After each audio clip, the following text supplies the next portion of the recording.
अस्सलामु अलैकुम रहमतुल्लाहि वबरकातुहू। नमाज में जब हम रुकू जाते हैं और रुकू से जब उठते हैं तो उस वक्त क्या पढ़ करके उठना चाहिए, क्या बोलकर उठना चाहिए, उस वक्त की क्या दुआ है। जैसे हम जब नियत बांधते हैं तो अल्लाह अकबर कहते हैं, रुकू में जाते हैं तो अल्लाह अकबर कहते हैं, लेकिन जब रुकू से उठते हैं तो उस वक्त अल्लाह अकबर नहीं कहा जाता है। ठीक है। इसके अलावा रुकू में क्या पढ़ते हैं और सजदा में क्या पढ़ते हैं और कितनी कितनी मरतबा पढ़ना सुन्नत है, जो हमारे नबी करीम सल्लल्लाहु अलैहि वसल्लम से साबित है। आज मैं आपको इस वीडियो में इन्हीं चीज़ों के बारे में बताने वाला हूँ। देखिए, सबसे पहली बात तो आप ये जान लीजिए कि नियत बांधते हैं अल्लाह अकबर कहते हैं, सना पढ़ते हैं, सूरह फातिहा, कोई भी सूरह आप पढ़ते हैं, रुकू में जाते हैं अल्लाह अकबर कहते हैं। रुकू में जब जाते हैं तो रुकू में जाने के बाद आपको ये तस्बीह पढ़नी है 3 मरतबा, सुबहान रब्बियल अज़ीम। ठीक है।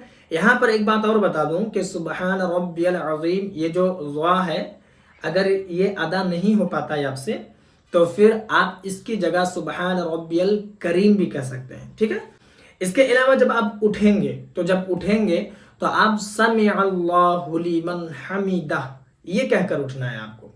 रुकू में गए, औरत हो चाहे मर्द, दोनों के बारे में बता रहा हूं। ठीक है।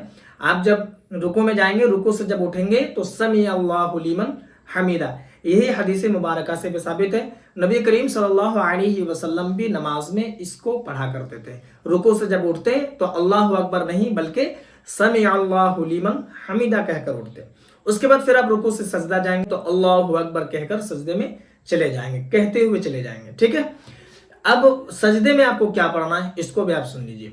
सजदे में बहुत सारे लोग कहते हैं कि आप यहाँ पर कुछ और पढ़ना है, जैसे सुबहान रब्बियल अला पढ़ते हैं, सुबहान रब्बियल अल अला पढ़ते हैं। इस तरीके से लोग अपनी अपनी हिसाब से पढ़ते हैं, लेकिन आपको पढ़ना क्या है, सही क्या है, जो हदीस मुबारका से साबित हो और नबी करीम सल्लल्लाहु अलैहि वसल्लम से साबित हो। तो सजदे में आपको पढ़ना है सुबहान रब्बियल आला, अल अला नहीं और अला अला भी नहीं। ठीक है। बहुत सारे लोगों से हमने सुना है, बड़े अजीब और गरीब किस्म के लोग पढ़ते हैं। बहरहाल सुबहान रब्बियल आला ये आपको पढ़ना है। अब पढ़ना कितनी मर्तबा है इसको भी आप सुन लें। पढ़ने के बारे में कहा गया है, किताबों में आता है कि 3 मर्तबा पढ़ना ये सुन्नत है। जैसे सुबहान रब्बियल अज़ीम ये जो आपने रुकू में पढ़ा, सुबहान रब्बियल आला जो सजदे में पढ़ेंगे तो 3 मर्तबा पढ़ना ये सुन्नत है। इसके अलावा आप चाहें तो इसको 5 बार भी पढ़ सकते हैं, 7 बार भी पढ़ सकते हैं, लेकिन कम से कम आपको 3 मर्तबा पढ़ना है, ये सुन्नत है। उसके बाद आप अल्लाहु अकबर कहकर आप दूसरी रकात में है तो खड़े हो जाएं, और अगर आप 2 रकात मुकम्मल कर चुके हैं तो बैठकर तशहुद पढ़ें। मुझे उम्मीद है कि मेरी बात आपको समझ में आ गई होगी। इस वीडियो को जितना हो सके मुसलमानों में ज़रूर शेयर करें।